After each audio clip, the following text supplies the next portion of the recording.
Hello दोस्तों, कहते हैं इनके जैसा गायक ना तो कभी था और ना कभी होगा। संगीत की दुनिया का वो सितारा जिसके आगे आज भी हर संगीत प्रेमी सिर झुकाता है, मोहम्मद रफ़ी साहब। उनकी आवाज में एक ऐसी पाकीज़गी थी, सुनने वाला बस खामोश होकर दिल से महसूस करता था। लेकिन दोस्तों, क्या आप जानते हैं, रफ़ी साहब के जीवन में एक ऐसा दौर आया था जब लोग कहने लगे अब किशोर कुमार का जमाना है, रफ़ी साहब का जमाना खत्म हो गया है। आइए जानते हैं आखिर क्या हुआ था उस दौर में। रफ़ी साहब ने अपने सुनहरे करियर की शुरुआत 1944 में की थी। उनका पहला हिट गाना था दिल हो काबू में तो दिलदार की ऐसी की तैसी, जो फिल्म गांव की गोरी से था। यहीं से उनकी पहचान शुरू हुई और फिर धीरे धीरे हिंदुस्तान के सबसे बड़े सिंगर बन गए।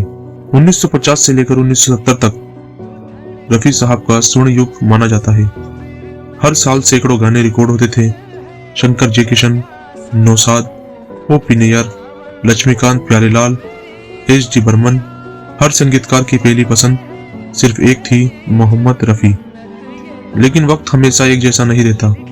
1970 से 1974 के बीच एक ऐसा दौर आया जब रफ़ी साहब को गाने मिलना कम हो गया। किशोर कुमार का दौर छा गया था।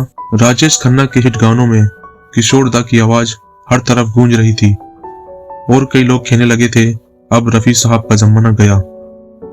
लेकिन असली वजह सिर्फ ये नहीं थी। रफ़ी साहब बेहद सादगी पसंद और शरीफ स्वभाव के इंसान थे। काम को इबादत की तरह करने वाले और अपने फन पर कभी ना घमंड करने वाले।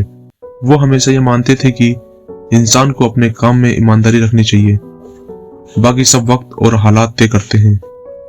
1969 में रफ़ी साहब ने अपनी पहली बार हज यात्रा की और 1972 में अपनी पत्नी के साथ दूसरी बार हज के लिए गए।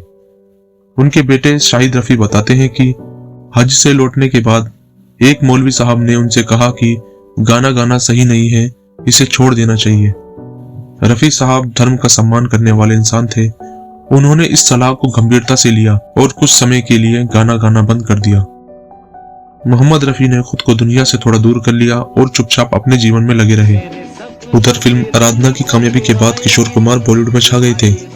हर फिल्म में किशोर कुमार की आवाज सुनाई दे रही थी।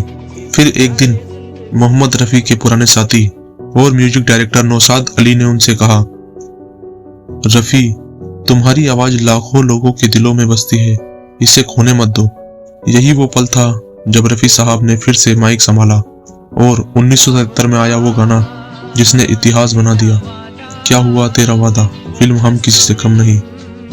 इस गाने में रफ़ी साहब की आवाज में एक अलग ही असर था। इसी गाने ने साबित कर दिया कि रफ़ी साहब की कला और उनकी पकड़ आज भी उतनी ही मजबूत है जितनी पहले थी। रफ़ी साहब फिर से हर म्यूजिक डायरेक्टर की पहली पसंद बन गए। उन्होंने दिखा दिया कि असली कला वक्त के साथ खत्म नहीं होती, वो और गहरी होती जाती है। अगर आपको यह सच्ची और दिल छू लेने वाला किस्सा पसंद आया हो तो वीडियो को लाइक करें, कमेंट करें और अपने दोस्तों के साथ शेयर जरूर करें। और ऐसे ही सुनहरे किस्सों के लिए हमारे चैनल को सब्सक्राइब करना ना भूलें। अगली वीडियो में फिर मिलेंगे और एक अनसुनी और अनकही कहानी के साथ।